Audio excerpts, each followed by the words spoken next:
ایک شخص نے چڑیا پکڑنے کے لیے جال بچھایا۔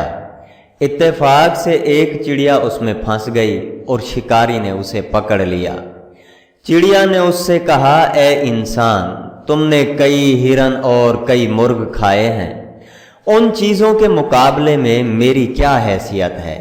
ذرا سا گوشت میرے جسم میں ہے، اس سے تمہارا کیا بنے گا؟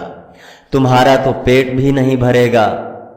لیکن اگر تم مجھے آزاد کر دو تو میں تمہیں 3 نصیحتیں کروں گی جن پر عمل کرنا تمہارے لیے فائدہ مند ثابت ہوگا۔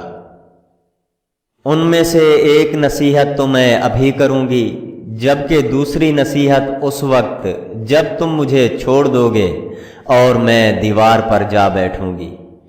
اس کے بعد میں تیسری اور آخری نصیحت اس وقت کروں گی جب دیوار سے اڑ کر سامنے درخت کی شاخ پر جا بیٹھوں گی۔ اب اس شخص کے دل میں تجسس پیدا ہو گیا کہ نہ جانے چڑیا کیا نصیحتیں کرے گی۔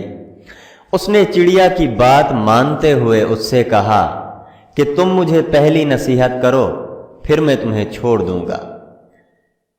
چنانچہ چڑیا نے کہا، میری پہلی نصیحت یہ ہے کہ جو بات کبھی نہیں ہو سکتی اس کا یقین مت کرنا۔ یہ سن کر اس آدمی نے چڑیا کو چھوڑ دیا اور وہ سامنے دیوار پر جا بیٹھی اور بولی، میری دوسری نصیحت یہ ہے کہ جو بات ہو جائے اس کا غم نہ کرنا۔ اور پھر کہنے لگی، اے بھلے مانس، تم نے مجھے چھوڑ کر بہت بڑی غلطی کی ہے، کیونکہ میرے پیٹ میں پاؤ بھر کا انتہائی قیمتی پتھر ہے۔ اگر تم مجھے ذبح کرتے اور میرے پیٹ سے اس موتی کو نکال لیتے تو اس کے فروخت کرنے سے تمہیں اس قدر دولت حاصل ہوتی کہ تمہاری آنے والی کئی نسلوں کے لیے کافی ہوتی اور تم بہت بڑے رئیس ہو جاتے۔ اس شخص نے جب یہ بات سنی تو افسوس کرنے لگا اور بہت پچھتایا کہ اس نے چڑیا کو چھوڑ کر اپنی زندگی کی بہت بڑی غلطی کی ہے۔ اگر میں اسے نہ چھوڑتا تو میری نسلیں سنور جاتی۔ چڑیا نے اسے اس طرح سوچ میں پڑے دیکھا تو اڑ کر درخت کی شاخ پر جا بیٹھی اور بولی، اے بھلے مانس، ابھی میں نے تمہیں پہلی نصیحت کی ہے جسے تم فوراً ہی بھول گئے کہ جو بات ناممکن ہو، نہ ہو سکنے والی ہو، اس کا ہرگز یقین نہ کرنا۔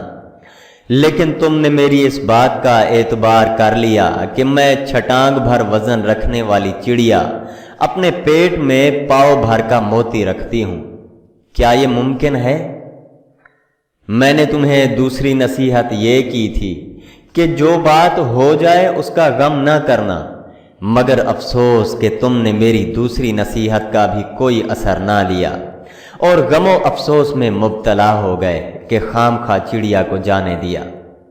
تمہیں کوئی بھی نصیحت کرنا بالکل بیکار ہے۔ تم نے میری پہلی 2 نصیحتوں پر کب عمل کیا جو تیسری پر عمل کرو گے؟ تم تو نصیحت کے قابل ہی نہیں۔ یہ کہتے ہوئے چڑیا پھر سے اڑی اور ہوا میں پرواز کر گئی۔ وہ شخص وہیں کھڑا چڑیا کی باتوں پر سوچتا رہا۔ دوستو، وہ لوگ بہت ہی خوش نصیب ہوتے ہیں جنہیں کوئی نصیحت کرنے والا ہو۔ ہم اکثر خود کو عقل کل سمجھتے ہوئے اپنے مخلص دوستوں اور بزرگوں کی نصیحتوں پر کان نہیں دھرتے اور اس میں نقصان ہمارا ہی ہوتا ہے۔